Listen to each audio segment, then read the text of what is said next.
காரியம் ஆரம்பிக்குதுன்னா, கடவுளுக்கும் கிதியோனுக்கும் ஒரு கான்வர்சேஷன் ஸ்டார்ட் ஆகுது. இந்த இடத்துல பார்த்தோன்னா, அதற்கு பின்பு கர்த்தருடைய தூதனானவர் வந்து அப்படின்றப்ப, எந்த இடத்துலலாம் கர்த்தருடைய தூதனானவர் அப்படின்னு வருதோ அந்த இடத்துல தான் இயேசு கிறிஸ்துவ இந்த இடத்துல மென்ஷன் பண்ணுது. நிறைய இடங்களில் நம்ம பழைய ஏற்பாட்டிலே நிறைய இடங்களில் நம்ம பார்க்கலாம். கர்த்தருடைய தூதனானவர் அப்படின்னு இருக்கும், இல்லை சில நேரங்களில் கர்த்தருடைய தூதன் அப்படின்னு இருக்கும். அப்போ கர்த்தருடைய தூதனானவன்றப்ப இயேசு கிறிஸ்து அந்த இடத்துல வராரு. ஒரு கான்வர்சேஷன் அந்த இடத்துல ஸ்டார்ட் ஆகுது. கிதியோனுக்கும் இயேசு கிறிஸ்துவுக்கும் அந்த இடத்துல ஒரு பேச்சு ஸ்டார்ட் ஆகுது. பேசிகிட்டு இருக்கப்போ ஆண்டவர் என்ன பண்ணுறாரு, ஒரு கருவாலி மரத்தின் கீழே உட்கார்ந்து இந்த வசனத்தில் அப்படியே படிச்சுட்டு இருக்கப்போ, கிதியோன் கோதுமையை மீதியான கைக்கு தப்பு வைத்தான். அப்போ இந்த 15ஆம் வசனம் நேரம் நம்ம போகிறப்ப கடைசி பகுதி என்னான்னு சொல்லியிருக்கோன்னா, இதோ மனாசேயில் என் குடும்பம் மிக எளிது, என் தகப்பனின் வீட்டில் நான் எல்லாவற்றிலும் சிறியவன் என்றான். இந்த இடத்துல ஆண்டவர் அந்த இடத்துல வராரு, அவனோட பேசுகிறாரு. அப்போ அவன் என்ன பண்ணுறான், ஆண்டவர்கிட்ட பதில் சொல்கிறான். ஆண்டவரே, நான் வந்து எங்கள் குடும்பமும் சரி, எங்களுடைய குடும்பத்தில் நான் ரொம்ப என்னவாக இருக்கிறேன், சிறியவனாக நான் இருக்கிறேன்னு சொல்லி அவனை தன்னைத்தானே என்ன பண்ணுறான், தாழ்த்துறான். அந்த இடத்துல நான் ரொம்ப சிறியவன் ஆண்டவரே, என்னால் ஒன்றும் முடியாது. சில நேரத்தில் நம்ம வந்து சில ஜெபம்லாம் பண்ணுறப்போ நான் ரொம்ப பூச்சி ஆண்டவரே, ஒன்றும் இல்லை, நான் ரொம்ப சின்ன, என்னால் ஒன்றுமே பண்ண முடியாது அப்படின்னு சொல்லி அந்த மாதிரியான ஒரு சுச்சுவேஷனில் தான் என்ன பண்ணுறான், கிதியோன்னு சொல்கிறான், என்னுடைய தகப்பன் வீட்லேயும் சரி, எங்களுடைய குடும்பத்துலேயும் சரி, எங்களுடைய தகப்பன் வீட்லேயும் என்னவாக இருக்கிறேன், நான் ரொம்ப சின்னவனாக இருக்கிறேன்னு தன்னை என்ன பண்ணுறான், ரொம்ப ஒரு லோவான அவனுடைய ப்ரொஃபைல் அவனை என்ன பண்ணிக்கிறான், ரொம்ப கீழாக அவனை வந்து வச்சு பார்க்குறான். ஆனால் அந்த இடத்துல அவன்கிட்ட பேசிகிட்டு இருக்கிறது யாருன்னு என்ன பண்ணல, அவனுக்கு தெரியல. சில நேரத்தில் வந்து அந்த சிறியவன்றது வந்து எப்படி எடுத்துக்கலான்னா, சில நேரத்தில் தன்னை வந்து அவங்களே வந்து என்ன பண்ணிப்பாங்க, கீழ்ப்படுத்திப்பாங்க. இல்லை, எனக்கு ஒன்றுமே கிடையாது, நான் வேஸ்ட்டுன்னு சொல்லி. அதுபோல் என்ன அவங்களோட மன பக்குவம் எப்படி இருக்குன்னு சொன்னி கேட்டிங்கன்னா, இல்லை நம்ம ஒன்றுத்துக்கும் உதவாதவங்க, நம்ம எல்லாத்துலேயும் எல்லாரோட நம்ம என்னவாக இருக்கிறோம், கீழே இருக்கிறோன்னு சொல்லி. அதே போல் அவங்க அந்த சிறியவங்க என்ன பண்ணப்படுவாங்கன்னா, பல பேரால் அசட்டை பண்ணப்படுவாங்க. ஒரு பெரிய இடத்துல உள்ளவங்களுக்கும் கீழே உள்ளவங்களுக்கும் ஒரு டிஃப்ரென்ஸ் நமக்கு தெரியும். சில இடத்துல மதிக்க மாட்டாங்க, சில இடத்துல போகிறப்ப அவங்களுக்கான மதிப்பு அந்த இடத்துல கிடைக்காது. ஸோ சில இடங்களில் இந்த சிறியவன்னு சொல்கிற அந்த ஆட்கள் என்ன பண்ணப்படுவாங்க, சில நேரத்தில் அசட்டை பண்ணப்படுவாங்க. இந்த இடத்துல ஆண்டவர் வராரு, இயேசு கிறிஸ்து அந்த இடத்துல வராரு. அப்போ அவன்கிட்ட வந்து அந்த இடத்துல பேசுகிறப்ப ஆண்டவர் என்ன சொல்கிறாரு, கருவாலி மரத்தின் கீழே உட்கார்ந்து. இந்த இடத்துல ஒரு ஸ்டாப் பண்ணி அந்த வசனத்தை நம்ம பார்த்தோன்னா, அவன் என்ன பண்ணுறான், தன்னை சிறியவன் சொல்கிறான். ஆண்டவர் அந்த இடத்துல அவனோட பேசுகிறாரு.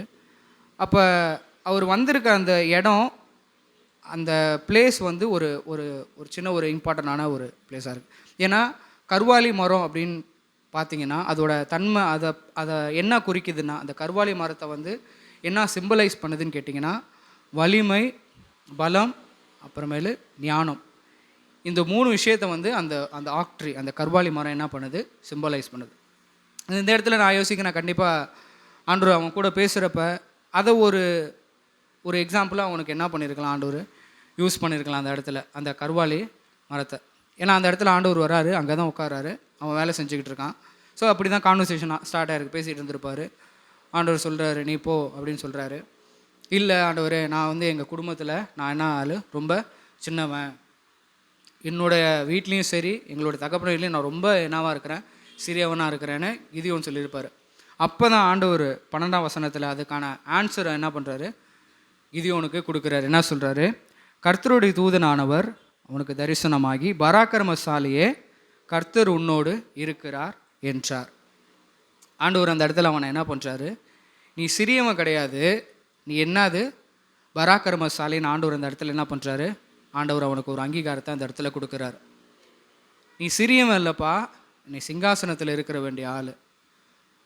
உன்னை சிறியவனாக நான் இந்த இடத்துல கொண்டு வரல, உன்னை சிறியவனாக நான் இந்த இடத்துல தேர்ந்தெடுக்கலை. உன்னைய இந்த ஜனங்களுக்காக, உன்னை ஒரு சிங்காசனத்தில் அமர வைக்கிறதுக்காக, உன்னை ஒரு பராக்கிரமசாலியாக ஆண்டவர் என்ன பண்ணியிருக்கிறாரு, அந்த இடத்துல அவனை அழைச்சிருக்கிறாரு.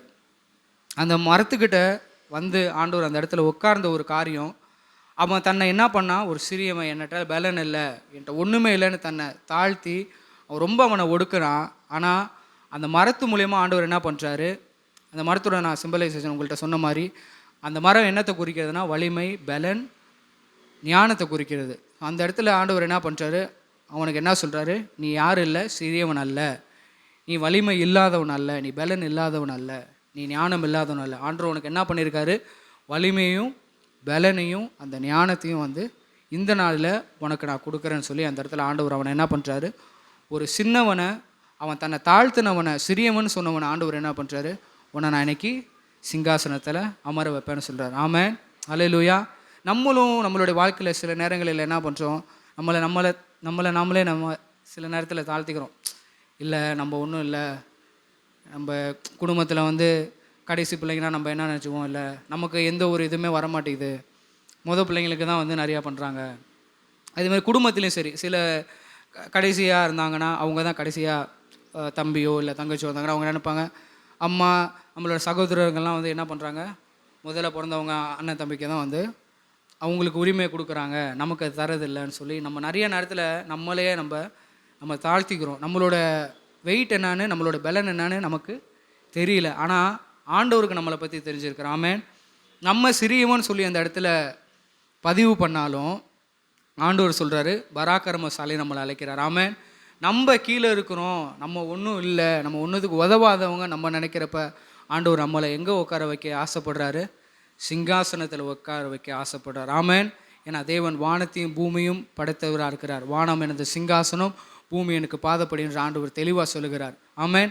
அந்த தேவன் வந்து அவர் ஒரு ராஜாவாக இருக்கிறாரு. ஸோ அந்த ராஜா என்ன, ஒரு பிள்ளைய ஒரு சிறியவனாக பார்க்க அவர் என்ன பண்ணலை, விரும்பலை. அவரும் தன்னோட இந்த ஸ்தானத்தில் இருக்கும்படி தான் ஆண்டவர் என்ன பண்ணுறாரு, ஆசைப்படுறார். இந்த இடத்துல கிதியோனுக்கும் அதே தான் ஆண்டவர் சொல்கிறார், நீ என்ன சிறியவன் கிடையாது, நீ என்ன ஆள், சிங்காசனத்தில் இருக்க வேண்டிய ஆளுன்னு சொல்லி ஆண்டவர் அழகாக அவனை வந்து தைரியப்படுத்துகிறார். என்ன சொல்கிறாருன்னா, பராக்கிரமசாலியே கர்த்தர் உன்னோடு இருக்கிறார். இந்த காலை வேளையில் உங்களிடத்துல நான் சொல்கிறது, உங்களை நான் என்கரேஜ் பண்ணுற விஷயம் என்னன்னு கேட்டிங்கன்னா, தன்னை தானே நம்ம என்றைக்கும் தாழ்த்தக்கூடாது. தேவன் நமக்கு கிருபைகளை கொடுத்துருக்கிறார், தாளந்துகளை கொடுத்துருக்கிறார். தேவன் நம்மளை என்னென்ன அழைத்திருக்கிறார், பராக்கிரமசாலி என்று அழைத்திருக்கிறார். ஆமென். தேவன் பராக்கிரமசாலின்னு அழைச்சார்னா அந்த பலனையும் அந்த ஞானத்தையும் கர்த்தர் நமக்கு கொடுப்பார். ஆமென். தேவன் நம்மளோடு இந்த இடத்துல கிதியோனுக்கு ஆண்டவர் சொன்னது போல், நீ சிறியவன் கிடையாதுப்பா, நீ பராக்கிரமசாலின்னு சொன்னது போல் ஆண்டவர் இந்த நாளில் நமக்கு சொல்கிற வார்த்தை என்னன்னு கேட்டிங்கன்னா, நீங்கள் பராக்கிரமசாலி, நீங்கள் சிறியவன் கிடையாதுன்றார். ஆமென். இன்னொரு காரியம் கிதியோனுடைய வாழ்க்கையில் பார்த்தோன்னா, ஃபஸ்ட்டு ஆண்டவர் அவனை என்ன பண்ணுறாரு, சிறியவனிலிருந்து சிங்காசனத்திற்கு மாற்றின தேவன். ஸோ நம்மளோட தலைப்பே தான், மறுரூபத்தின் தேவன், அப்படி இல்லைன்னா நம்ம மாற்றத்தின் தேவன் சொல்லி வச்சுக்கலாம், த காட் ஆஃப் டிரான்ஸ்ஃபர்மேஷன். ஸோ இந்த இடத்துல இரண்டாவது காரியமாக ஆண்டவர் கிதியோனோட வாழ்க்கையில் எதிலிருந்து எங்கே கொண்டு போகிறார் அப்படின்னு பார்த்தீங்கன்னா, இரண்டாவது காரியம், அடிமையாக இருந்தவனை அரசனாய் மாற்றின தேவன். அடிமையாக இருந்தவனை அரசனாய் மாற்றின தேவன். வசனம் 13-14 உங்களுக்காக நான் படிக்கிறேன். அப்பொழுது கிதியோன் அவரை நோக்கி, என் ஆண்டவனே, கர்த்தர் எங்களோடு இருந்தால் இவைகள் எல்லாம் எங்களுக்கு நேரிடுவானே. கர்த்தர் எங்களை எகிப்திலிருந்து கொண்டு வரவில்லையா என்று எங்கள் பிதாக்கள் எங்களுக்கு விவரித்து சொன்ன அவருடைய அற்புதங்கள் எல்லாம் எங்கே? இப்பொழுது கர்த்தர் எங்களை கைவிட்டு மீதியானியர் கையில் எங்களை ஒப்பு கொடுத்தாரே என்றான். அப்பொழுது கர்த்தர் அவனை நோக்கி பார்த்து, உனக்கு இருக்கிற இந்த பலத்தோடு போ, நீ இஸ்ரவேலை மீதியானியரின் கைக்கு நீங்களாக்கி ரட்சிப்பாய், உன்னை அனுப்புகிறது நான் அல்லவா என்றார். இந்த 13-14 வசனத்தை பார்த்தோன்னா, இந்த 14 வசனத்தில் அவன் என்ன பண்ணுறான்னா, அந்த ஒரு சுச்சுவேஷன் எப்படி இருக்குன்னா, தன்னை வந்து ஒரு அடிமைன்ற மாதிரி நினச்சிக்கிறான். தன்னை மாத்திரம் இல்லை, தன்னோட ஜனங்களையும் ஒரு அடிமையில் இருக்கிறாங்க. ஏன்னா இந்த பகுதியினுடைய இந்த 6th சாப்டரோட ஃபஸ்ட்டு வேர்ஸ்லேருந்து நம்ம படித்தோம், முதலாவது வார்த்தையிலேருந்து நம்ம படித்தோன்னு பார்த்தீங்கன்னா, தேவனுடைய வார்த்தையை அந்த ஜனங்க என்ன பண்ணியிருக்க மாட்டாங்க, கீழ்ப்படிஞ்சிருக்க மாட்டாங்க தேவனுடைய வார்த்தைக்கு. அதனால் தேவன் என்ன பண்ணியிருப்பார், ஒரு 7 வருஷம் என்ன பண்ணியிருப்பார், மீதியானுடைய கையில் இஸ்ரவேல் தன்னுடைய ஜனங்களை கொடுத்துருப்பார் அந்த இடத்துல. ஸோ இந்த காரியங்கள் பார்த்து கொண்டு வரப்போ என்ன ஆகுனா, ஜனங்க ரொம்ப ஒரு அடிமைத்தனத்தில் இருக்கிற மாதிரி ஒரு சுச்சுவேஷன் அந்த இடத்துல க்ரியேட் ஆகும். ஏன்னா அவங்களுக்கு சாப்பாடு, அவங்க பண்ணி வைக்கிற கிராப்ஸு, அவங்க கோதுமை விளைய வைக்கிற கோதுமை எல்லாத்தையுமே அவங்க விளைய வைப்பாங்க. ஆனால் மீதியானியர் வந்து என்ன பண்ணிடுவாங்க, அவங்கள்ட்ட இருந்து பிடுங்கி கொண்டு போயிடுவாங்க. இந்த மாதிரியான காரியங்கள் தான் இந்த இஸ்ரவேல் ஜனங்களுக்கு அந்த நாட்களில், கிதியோனுடைய நாட்களில் நடந்து கொண்டு இருந்தது.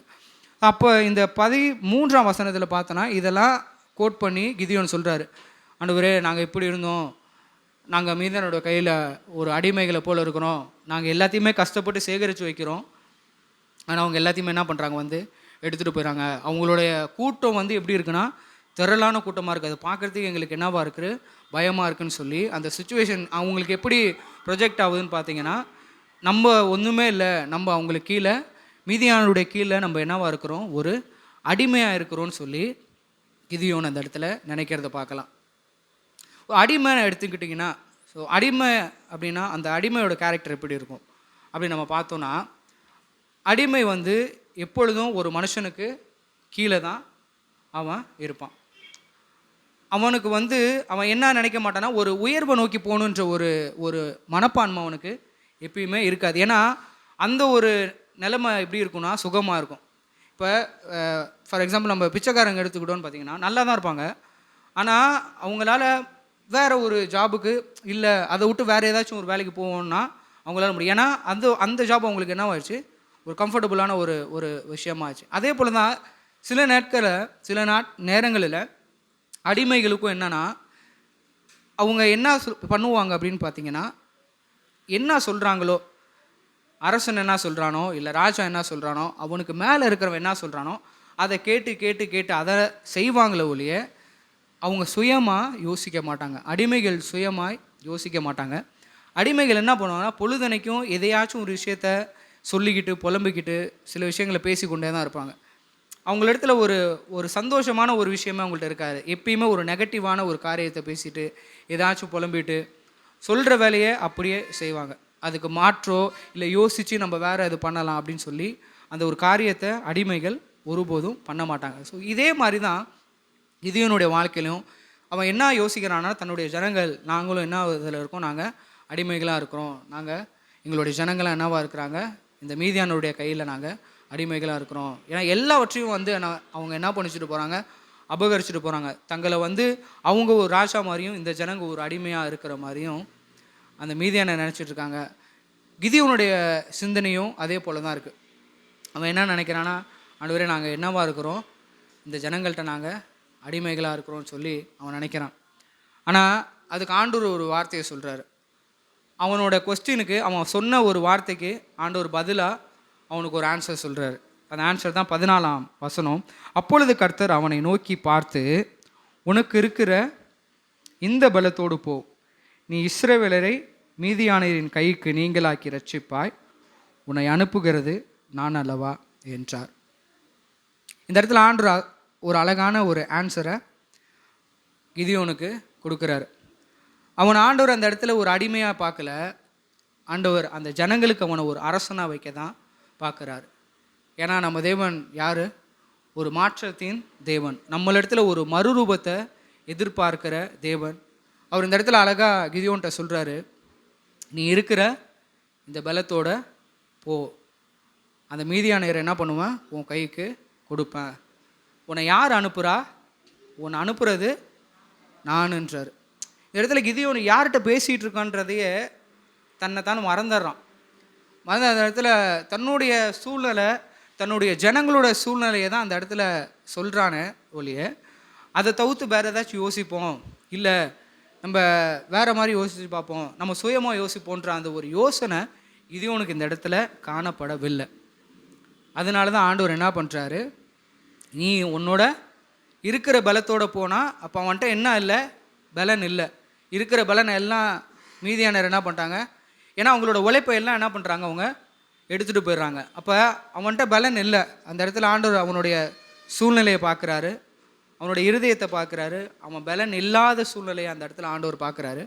இப்போ அவர் சொல்கிறார், ஆண்டவர் அழகாக சொல்கிறாரு, நீ இருக்கிற பலத்தோட போ. அந்த கடைசி பகுதி அழகாக சொல்லும், உன்னை அனுப்புகிறது நான் அல்லவான்னு சொல்லி ஆண்டவர் சொல்கிறாரு.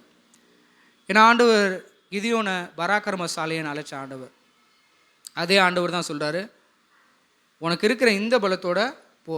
ஏன்னா உன்னை அனுப்புறது யார், எந்த மனுஷனோ இல்லை, எந்த ராஜாவோ இல்லை, உன் தகப்பனோ இல்லை, உன் தாயோ இல்லை, உன்னை அனுப்புறது நான் அப்படின்னு சொல்லி ஆண்டவர் சொல்கிறார். அவனை அனுப்புகிறது சர்வ வல்லமுள்ள தேவனாகிய கர்த்தர். ஆமென். நம்மளும் சில சூழ்நிலையில், சில அடிமைத்தனத்தில், சில அடிமை அந்த மாதிரியான ஒரு சூழ்நிலையில் நம்ம இருக்கிறோம். சில விஷயங்கள் நம்ம அதை தாண்டி எதுவும் யோசிக்க மாட்டேங்கிறோம். சில விஷயங்களில் நம்ம அடிமையாக இருக்கிறோம். ஆண்டவர் சொல்கிறார், இல்லை ஆண்டவரே, இது ஆண்டவரே, அது ஆண்டவரேன்னு. சில புலம்பலின் புஸ்தகமாக தான் நம்மளோட வாழ்க்கை சில நேரத்தில் போகுது. நிறையா காரியங்கள் பார்த்திங்கன்னா, நிறைய விஷயங்கள் நம்ம என்ன பண்ணுவோன்னா, ஆண்டவர் நன்மை செஞ்சுருப்பார், ஆனால் அந்த நன்மையை வந்து நம்ம சில நேரத்தில் வந்து மறந்துடுவோம். ஆனால் ஏதோ ஒரு டப்புன்னு ஒரு பிரச்சனை வச்சுன்னா அந்த பிரச்சனை தான் நமக்கு ஓடுமே தவிர ஆண்டவர் செய்த அந்த நன்மை என்ன பண்ணிடுவோம், நிறைய நேரத்தில் மறந்துடுவோம்.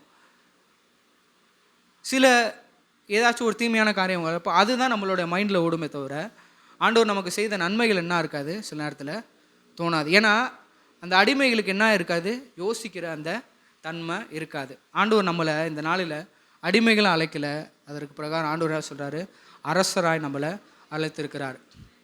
இன்னொரு அந்த இடத்துல என்ன இருக்குன்னா,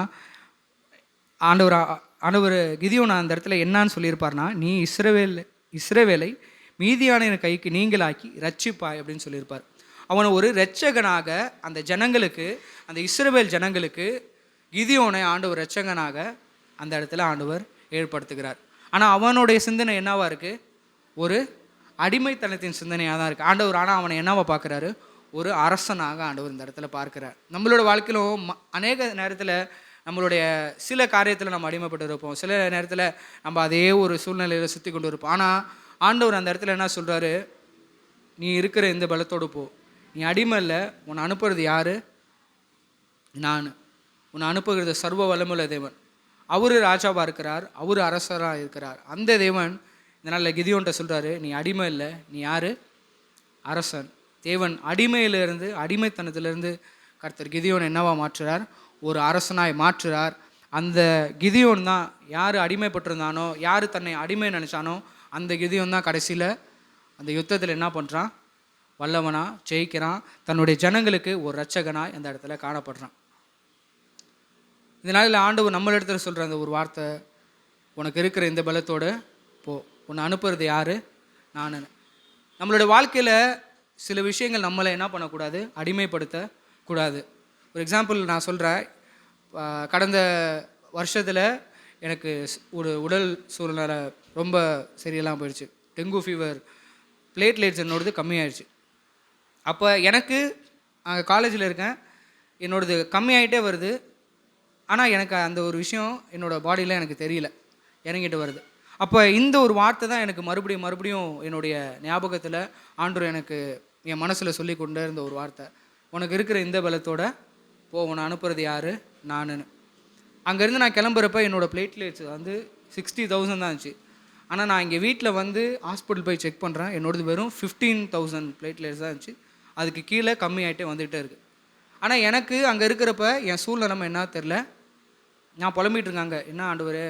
ஆனால் இந்த வார்த்தை ஆண்டவர் என்னுடைய இருதயத்தில் வைக்கும் பொழுது, அப்போ ஆண்டவர் என்ன பண்ணுறாரு, ஒரு பலத்தை எனக்குள்ளே ஆண்டவர் என்ன பண்ணார், கட்டளை எடுக்கிறத என்னால் உணர முடிஞ்சது. அப்போ ஆண்டவர் நம்மளிடத்துல என்ன எதிர்பார்க்குறாருன்னு கேட்டிங்கன்னா, நம்ம வியாதிக்கு அடிமை இல்லை. ஆமாம், நம்ம வியாதிக்கு அடிமை இல்லை. வியாதி தான் நமக்கு கீழே இருக்கணும். ஏன்னா ஆண்டவர் எல்லாவற்றையும் என்ன பண்ணார், சிலுவையில் எல்லாவற்றையும் ஆண்டவர் என்ன பண்ணார், உன் தழும்புகளாக, என்னுடைய தழும்புகளாக நீங்கள் என்ன பண்ணீங்க, குணமாக்கப்பட்டீங்கன்னு ஆண்டவர் அழகாக சொல்கிறார். எல்லா வியாதி வேதனையிலேருந்து ஆண்டவர் என்ன பண்ணார், எல்லா அடிமைத்தனத்திலேருந்து ஆண்டவர் நமக்கு ஒரு விடுதலை ஆண்டவர் கட்டளையிட்டு இருக்கிறார். அந்த ஒரு விடுதலையை தான் ஆண்டவர் இந்த நாளில் நம்மள இடத்துல எதிர்பார்க்குறார். எப்படி ஆண்டவர் கிதியோனை ஒரு அடிமைத்தனத்திலேருந்து ஒரு அரசனாய் கர்த்தர் மாற்றினாரோ, அதே போல் இந்த நாளில் ஆண்டவர் நம்மள இடத்துல இருக்கிற எல்லா அடிமைத்தனத்தையும் கர்த்தர் போக்கி நம்மள ஒரு அரசனாக வைக்க ஆண்டவர் என்ன பண்ணுறாரு, ஆசைப்படுகிறார். ஒரு அரசனுடைய பிள்ளையை ஆண்டவர் வந்து ஒரு அடிமையை எப்பொழுதும் என்ன பண்ணுறதில்ல, பார்ப்பது இல்லை. ஒரு அரசன் தன்னுடைய பிள்ளை அடிமையாக இருப்பதை ஒருபோதும் என்ன பண்ணுறதில்ல, விரும்புகிறது இல்லை. அதே போல் தான் நம்மளோட ஆண்டவர் சொல்கிறாரு, கவலைப்படாத, உனக்கு இவ்வளோ தான் பலன் இருக்கா, போ, உன் கூட யார் இருக்கா, நான் இருக்கேன். உன் சூழ்நிலை சரியில்லையா, இவ்வளோ தான் இருக்கா, இப்படி தான் இருக்கா, காசு இவ்வளோ தான் இருக்கா, கொண்டு போ, உன் கூட யார் இருக்கேன், நான் இருக்கேன். உன்னால் இவ்வளோ தான் முடியுமா, உன்னால் இவ்வளோ தான் படிக்க முடியுமா, இல்லை உன் சூழ்நிலை இவ்வளோ தான் இருக்கா, கவலைப்படாது. ஆண்டவர் என்ன சொல்கிறாரு, உன் கூட நான் இருக்கிறேன். உன்னை அனுப்புறது யார், நான், மனுஷனோ இல்லை வேறு யாரோ அல்ல. சில நேரங்களில் நம்மளுடைய சூழ்நிலைமை நம்மளை அடிமைப்படுத்தும், சில காரியங்கள் குடும்பத்தில் சில விஷயங்கள் நம்மளை அடிமைப்படுத்தும். ஆனால் ஆண்டவர் சொல்கிறாரு, உன் கூட யார் இருக்கா, நான் இருக்கேன். உன்னை அனுப்புகிறது யார், ஆண்டவர், நானுன்னு சொல்கிறார். இந்த இடத்துல ஆண்டவர் கிதியோன் என்ன பண்ணுறான், தன்னை ஒரு அடிமையாக தன்னுடைய சிந்தனையில் வைத்து புலம்பிக் கொண்டே இருக்கிறான். அடுத்தது என்ன யோசிக்கிறதுன்னு தெரில. ஆனால் ஆண்டவர் இந்த இடத்துல அழகாக அவனுக்கு ஒரு ஆன்சர் கொடுக்குறாரு. நீ அடிமை இல்லை, நீ என்ன பண்ணணும், உன்னோட ஜனங்களை ரட்சிக்கிற ரட்சகனாக இந்த இடத்துல வச்சுருக்கேன், உன்னை ஒரு அரசனாக வச்சுருக்கேன்னு சொல்லி ஆண்டவர் அடிமைத்தனத்திலேருந்து அவனை ஒரு அரசனாக கர்த்தர் மாற்றுகிறத நம்ம இந்த இடத்துல பார்க்கலாம். மூன்றாவது காரியமாக ஆண்டவர் ஒரு மறுரூபத்தை கிதியோனுடைய வாழ்க்கையில் கட்டளையிடுகிறார். அந்த மறுரூபம் என்னான்னு கேட்டிங்கன்னா, பயந்தவனை பராக்கிரமசாலியாய் மாற்றின தேவன். பயந்தவனை பராக்கிரமசாலியாய் மாற்றுகின தேவன். வசனம் 11. அதற்கு பின்பு கர்த்தருடைய தூதனானவர் வந்து அபியேசியாரான யோவாசின் ஊராகிய ஒப்ராவில் இருக்கும் ஒரு கர்வாலி மரத்தின் கீழே உட்கார்ந்தான். அப்பொழுது அவனுடைய குமாரன் கிதியோன் கோதுமையை மீதியானியரின் கைக்கு தப்புவிப்பதற்காக ஆலைக்கு சமீபமாய் அதை போரடித்து கொண்டிருந்தான். 22ஆம் வசனம் படித்தோம். அப்பொழுது கிதியோன் அவர் கர்த்தருடைய தூதன் என்று கண்டு, ஐயோ கர்த்தரான ஆண்டவரே, நான் கர்த்தருடைய தூதனை முகமுகமாய் கண்டேனே என்றான். இந்த 11ஆம் வசனத்தினுடைய கடைசி பகுதி பார்த்தோம் அப்படின்னா, கிதியோன் கோதுமையை மீதியானியரின் கைக்கு தப்புவிப்பதற்காக ஆலைக்கு சமீபமாய் அதை போரடித்து கொண்டிருந்தான். இந்த இடத்துல ஒரு ஒரு வித்தியாசமான ஒரு விஷயம் இந்த இடத்துல நடந்து கொண்டு இருக்கு. ஏன்னா எப்பயும் கோதுமையை போர் அடிக்கிறப்ப அதை வந்து என்ன பண்ணுவாங்க, ஸ்டாக் பண்ணி வச்சுருப்பாங்க, அதை சேவ் பண்ணி வச்சுருப்பாங்க. ஆனால் இங்கே என்ன பண்ணுறான் கிதியோனு, திராட்சை ரசங்களை வந்து அந்த ஆலைன்றது வந்து திராட்சைகளை உள்ளார போட்டு அது மேலே என்ன பண்ணுவாங்க, அந்த காலத்தில் அதை உள்ளார அது மேலே ஏறி மிதித்து அது மூலயமா என்ன பண்ணுவாங்க, திராட்சை ரசங்களை எடுப்பாங்க. அது ஒரு பெரிய ஒரு பேரல் மாதிரி இருக்கும். அதில் என்ன பண்ணுறான் கிதியோன், இந்த கோதுமைகளை என்ன பண்ணுறான், போர் எடுத்து அந்த ஆலைக்குள்ளே என்ன பண்ணுறான், அதை போர் அடிச்சிட்ருக்கான். இந்த சூழ்நிலைமை எதை குறிக்குதுன்னா, தன்னிடத்துல இருக்கிற ஒரு பயத்தை குறிக்கிறது. ஏன்னா அவனுக்கு நல்லா தெரியுது அந்த சூழ்நிலை என்னவா இல்லை, சரியில்லை. ஏன்னா ஜனங்க வராங்க, மீதியான வராங்க, அவங்கள்ட்ட இருக்கிறது எல்லாத்தையும் என்ன பண்ணிட்டு போகிறாங்க, பறிச்சுட்டு போயிடுறாங்க. அதனால் இவனால் என்ன பண்ண முடியல, ஒரு வெளிப்படையான இடத்துல நின்னோ இல்லை தன்னுடைய நிலத்தில் நின்னோ பயம் இல்லாமல் அவனால் என்ன பண்ண முடியல, அந்த கோதுமைகளை சேகரித்து வைக்க முடியாததை இந்த கடைசி பகுதியில் அழகாக பார்க்கலாம். அவன் என்ன பண்ணுறான், அந்த ஆலையில் தன்னோட போர் அடித்து வச்சிருந்த கோதுமைகளை என்ன பண்ணுறான், சேகரித்து வைக்கிறத பார்க்கலாம். இந்த இடத்துல அவனுக்குள்ளே காணப்படுகிற விஷயம் என்னன்னு கேட்டிங்கன்னா, பயம். பயம் அநேக காரியங்களை கொண்டு வருது நம்மளோட வாழ்க்கையில். சில காரியங்களை உங்களிடத்துல சொல்கிறேன். பயம் என்ன படுதுன்னா, தேவனை குறித்ததான ஒரு சரியான ஒரு புரிதலை நம்மளிடத்துக்கு கொடுக்காது. அதே போல் பயம் என்ன பண்ணுன்னு கேட்டிங்கன்னா, நம்மளுடைய விடுதலையை அது என்ன பண்ணும், பறித்து கொள்ளும். பயம் நம்மளை என்ன பண்ண விடாது, ஆண்டவரை போல் என்ன பண்ண விடாது, யோசிக்க வைக்காது. அதே போல் பயம் என்ன பண்ணுன்னா கேட்டிங்கன்னா, சந்தேகங்களை எழுப்ப ஆரம்பிக்கும். பயம் என்ன பண்ணும், சந்தேகங்களை எழுப்ப ஆரம்பிக்கும். இதே போல் தான் நம்ம ஸ்டார்டிங்லேருந்து பார்த்தோன்னா, அவன் என்ன பண்ணிகிட்டு இருக்கான், புலம்பிகிட்டு இருக்கான். அவன் பண்ணுற வேலையே அந்த இடத்துல ஒரு சரியில்லாத வேலையாக தான் இருக்குது. ஏன்னா பயந்து தான் அந்த கோதுமைகள் என்ன பண்ணுறான், அந்த ஜனங்கள்கிட்ட மீதியானருடைய கைக்கு தப்பு வச்சு அந்த ஆலைக்குள்ள அவன் வச்சிட்ருக்கான். அதை வைக்கக்கூடிய என்ன இடமே இல்லை. பயத்தினால அவனுக்கு வேறு என்ன பண்ணுறதுன்னு தெரியாமல் இதையும் இந்த இடத்துல அவன் ஒரு விஷயத்தை மாறாக செஞ்சு கொண்டு இருக்கிறத நம்ம இந்த இடத்துல பார்க்கலாம். பயம் நம்மளை என்ன பண்ணும், ஆண்டவரை விட்டு தூரம் தள்ள ஒரு காரியமாக இருக்குது. இந்த இடத்துல அவனுக்குள்ளே இருந்த அந்த பயம் அவனை என்ன பண்ணுச்சு, மறுபடியும் கேள்விகளை கேட்க வச்சுக்கிட்டே இருந்துச்சு ஆண்டவர்கிட்ட. அவன் யார்கிட்ட பேசுகிறான்றதை தெரியாமல் தன்னுடைய புலம்பல்களை, தன்னோட அடிமைத்தனத்தை, தன்னோட காரியத்தை தான் சொல்லி கொண்டு இருந்தானே தவிர, யார் அவன் கூட இருக்கா, யார் பேசி கொண்டு இருக்கான்றத அந்த விஷயத்தை அவன் மறந்து போக அந்த இடத்துல காணப்படுறோம் கிதியோன். அதே போல் பயம் சில நேரத்தில் என்ன பண்ணும், சில கேள்விகளை மறுபடியும் கேட்டுக்கொண்டே இருக்கும். இந்த இடத்துல நம்ம இந்த 16ஆம் வசனத்துக்கு அப்புறம் நம்ம படித்து பார்த்தோன்னு பார்த்தீங்கன்னா, கிதியோன் சில ஆண்டவர்கிட்ட என்ன பண்ணுவான், சில சைன் வந்து கேட்பான், சில அடையாளங்களை ஆண்டவர்கிட்ட கேட்பான்.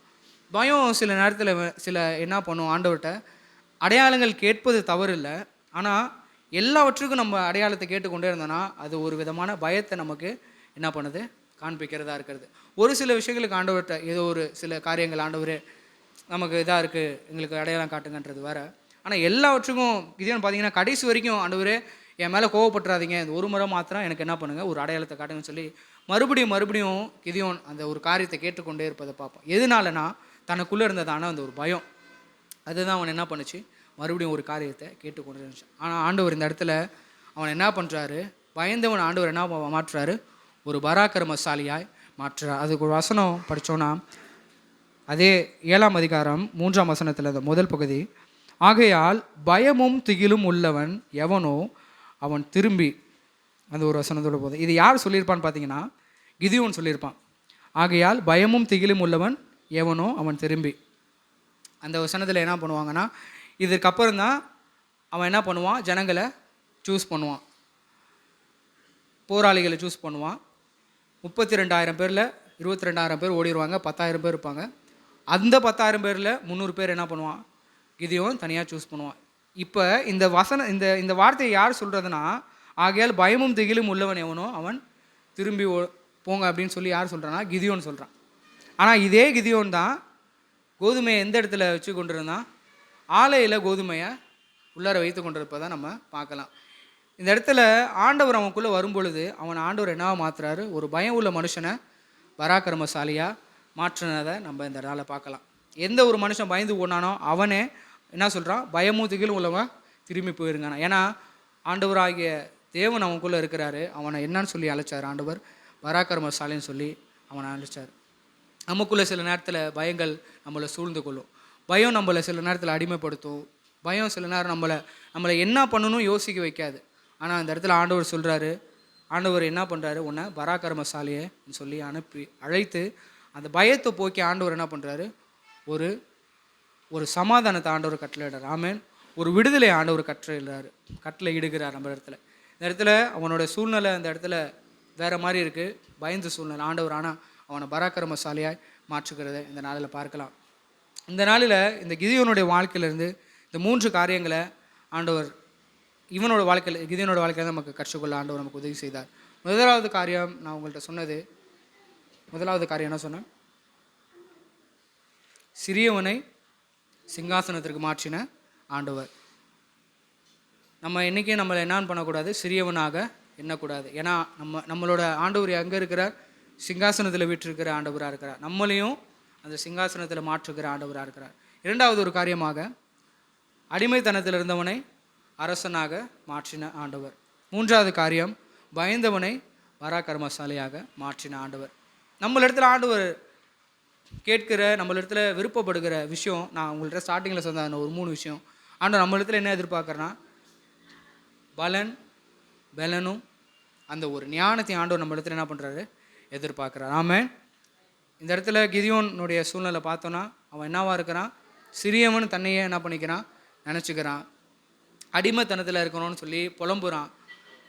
பயத்தில் சூழ்ந்த நிலைமை அவனுக்கு ஏற்படுது. ஆனால் அது எல்லாத்துக்கும் ஆண்டவர் என்ன பண்ணுறாரு, ஒரு வார்த்தையை அவன்கிட்ட சொல்லி, இல்லை உனக்கு இருக்கிற இந்த பலத்தோட நீ போ, உன்னை யார் அனுப்புகிறா, நான் அனுப்புகிறேன், நீ யார் இல்லை, அடிமை இல்லை, நீ அரசனோட பிள்ளைன்னு சொல்லி ஆண்டவர் இந்த இடத்துல அழகாக கிதியோனுடைய வாழ்க்கையில் ஒரு மாற்றத்தை ஆண்டவர் கொண்டு வந்தார். ஆமென். இந்த நாளில் நம்மளோட வாழ்க்கையில் ஆண்டவர் நம்மளுடைய எல்லா சிறியதான எல்லா ஒரு காரியத்தையும் ஆண்டவர் மாற்ற வல்லவராக இருக்கிறார். நம்ம சிறியவன் நம்ம நினச்சிக்க கூடாது. எல்லா அடிமைத்தனத்தையும் கர்த்தர் இந்த நாளில் மாற்றுகிறவராக இருக்கிறார். எல்லா பயத்தையும் நம்மள இடத்துல இருந்து மாற்றி கர்த்தர் ஒரு தைரியத்தையும் ஒரு விடுதலையும் கர்த்தர் தருகிறவராக இருக்கிறார். ஆமென்.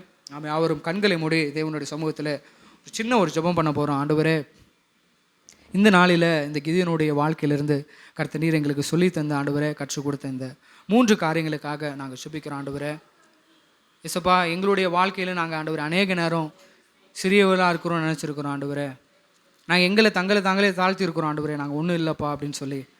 ஆனால் நீங்கள் எங்களை சிறியவனை அழைக்கல. ஆண்டவரே, சிறியவனை சிங்காசனத்தில் மாற்ற தான் ஆண்டவரே எங்களை அழைத்திருக்கிறீங்க. ஏன்னா நீங்கள் ஒரு மாற்றத்தின் தேவன், நீங்கள் ஒரு மறுரூபத்தின் தேவன். ஆண்டவரே, எங்களுடைய வாழ்க்கையில் ஒரு மாற்றத்தை காண நீர் ஆசைப்படுகிறீர். ஆண்டவரே, இந்த நாளில் நாங்கள் அப்படி நினச்சிருந்தா கர்த்தர் எங்களுடைய சிந்தனைகளை மாற்றுவீராக. ஏன்னா நீங்கள் பெரியவர். ஆண்டவரே, பெரிய தேவனை நாங்கள் ஆராதித்து கொண்டு இருக்கிறோம். அதற்காக ஸ்தோத்திரம். ஆண்டவர், அதே போல் எங்களுடைய ஆண்டவரே இயேசுப்பா இதயத்தில் எங்களுடைய ஆண்டவரே சூழ்நிலை ஏதாச்சும் ஒரு விஷயத்தில் ஆண்டவரே அடிமைப்பட்டிருந்தா கர்த்தர் இந்த நாள் எங்களுக்கு மாற்றுவீராக. ஆண்டவரே, நீர் ஆண்டவரே அடிமையை அரசனாய் மாற்றின கர்த்தர். ஆண்டவரே, இந்த நாளில் எங்களுடைய சூழ்நிலை ஆண்டவரே சில இடங்களில் நாங்கள் ஆண்டவரே ஏதாச்சும் ஒரு காரியத்தில் அடிமைப்பட்டிருந்தா கர்த்தர் அந்த இடத்துல எங்களை அரசனாய் மாற்றுங்க ஆண்டவரே. அந்த அடிமைத்தனத்தின் நாவை இயேசுவின் நாமத்தில் எடுத்து போடுங்க ஆண்டவரே.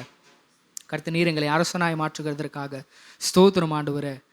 ஆண்டவரே அதே போல் ஆண்டவரே ஸ்தோத்திரம், கிதியோன் எப்படி பயந்து கொண்டிருந்தானோ ஆண்டவரே, அந்த ஆண்டவரே சுப்பா பயம் எங்களுக்குள்ளே இல்லாமல் ஆண்டவரே, உடைய வார்த்தை அழகாக சொல்லுகிற தேவன் பயமுள்ள ஆவியை கொடாமல் பலமும் அன்பும் தெளிந்த புத்தியுமுள்ள ஆவியை கொடுத்துருக்கிறீங்க ஆண்டவரே.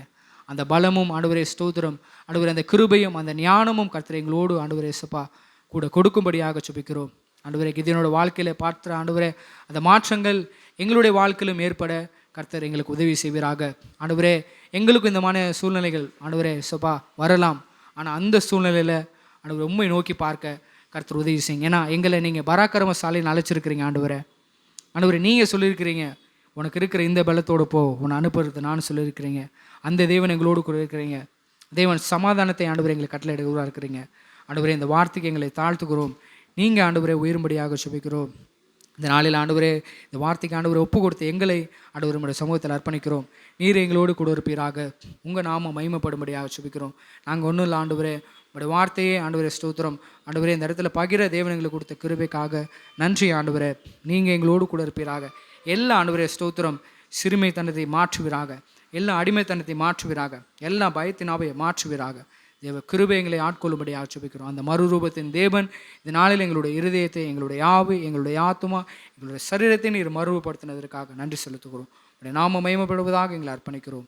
இயேசுவின் மூலம் ஜெபிக்கிறோம் பிதாவே, ஆமென்.